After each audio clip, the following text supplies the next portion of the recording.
I have a dog in my lap, so if you want to know why, you won't go away. Okay, so I was thinking, why not review horror movies and martial arts movies? They're my two favorite genres, and why not? Especially if they're in theaters. And since Twilight and The Last Airbender came out in the same weekend, and I've been trying to review all the Twilight movies, I figured I'll go ahead and do them.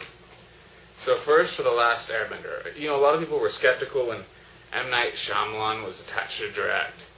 And while they're thinking more along the lines of his latest failures, I always have hope that one day he's going to go back and make a movie as good as The Sixth Sense or Signs or Unbreakable. Unfortunately, The Last Airbender is not that movie. I kind of am familiar with the show. I've seen a few episodes. I'm not a big fan just because I'm not at that age. But from what I've seen, it's a pretty good show. And the movie, though, while it is actually pretty faithful, it's pretty much an abridged version of the whole season, the first season.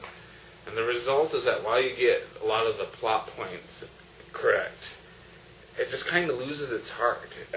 You can't adapt a TV show into a movie without losing really a lot of what made the TV show great. In this case, it was the little things, like the humor, the filler. That's one of the odd things about the TV show that worked. But you can't really put that in a movie without making the tone seem schizophrenic, considering how dramatic the movie is. A TV show can balance humor and drama much more than a movie can. So it was a mistake. I don't think you can make a good Avatar: The Last Airbender movie. And unfortunately, I'd like to say that that is why this movie sucks, but unfortunately there's a lot of other problems too, like the acting is horrible. Not everybody does terrible, but the ones that do bad do pretty bad, and I tend to blame the director for consistency in the bad acting. And the action, it's well done, but it feels like M. Night Shyamalan is trying to rip off 300 too much, except without the gore. So that was a shame, and anything I liked about it, I thought the sets were pretty cool. And they're pretty accurate for the show, and I like the fact that it all feels like it's taking place in the same world. My problem with, for example, Dragon Ball Evolution is that it felt like they were going on to different sets for different movies for that movie. Like, you have a scene that takes place in this old, ancient village, as if the movie's taking place in the past. Then you have a present-day high school scene, and then like this futuristic Blade Runner wannabe setting. So at least here it's consistent. Who would I recommend it to? Kids. They won't notice the bad stuff, and I especially say kids who are fans of the TV show, because they will enjoy watching the characters brought to life. Next, the Twilight Saga Eclipse. Same shit, different movie.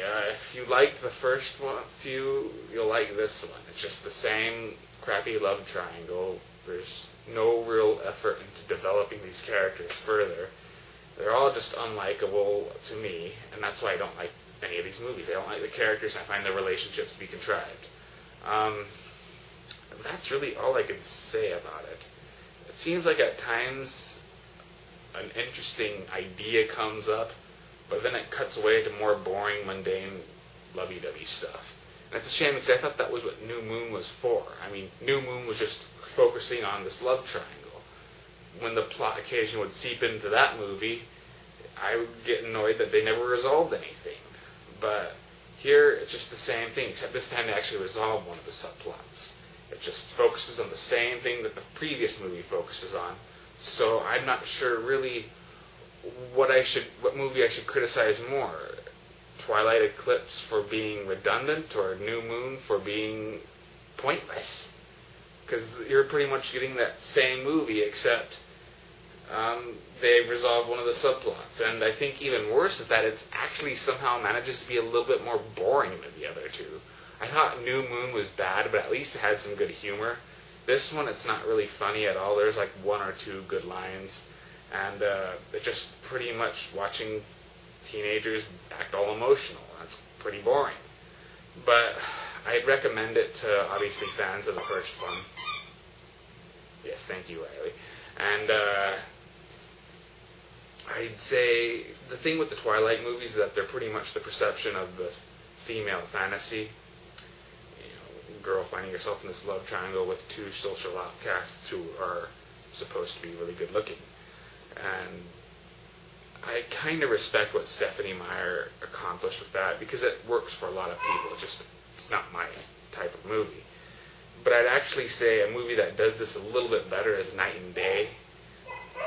Not a great movie, and not maybe even a good movie, but it's a lot better than Twilight Eclipse. So if you want a date movie, take Night and Day over Twilight. And that is it. Stay tuned because right after this I plan on reviewing Predators.